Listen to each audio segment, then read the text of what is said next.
कि किसी को कांटों से चोट पहुंची, किसी को फूलों ने मार डाला। जो इस मुसीबत से बच गए थे उन्हें उसूलों ने मार डाला। लबों को तशबीह दूं कली से, बदन को खिलता गुलाब लिखूं। मैं खुशबुओं की ज़बां समझ लूं तो उसके ख़त का जवाब लिखूं।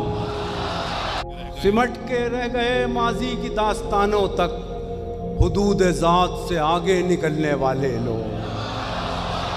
सितम तो ये कि हमारी सफ़ों में शामिल हैं, सितम तो ये कि हमारी सफ़ों में शामिल हैं। चिराग बुझते ही खेमा बदलने वाले लोग।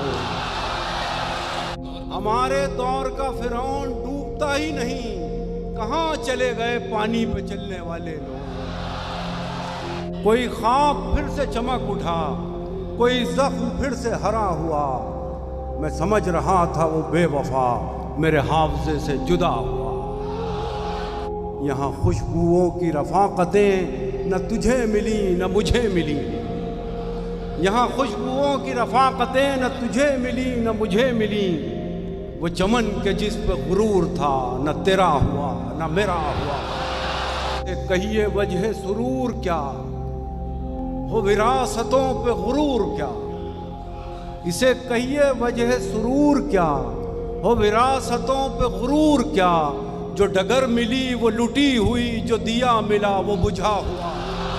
वो जो ख्वाब थे मेरे जहन में, क्या कहना सर, न मैं कह सका न मैं लिख सका। कि ज़बां मिली तो कटी हुई, कि कलम मिला तो बिका हुआ।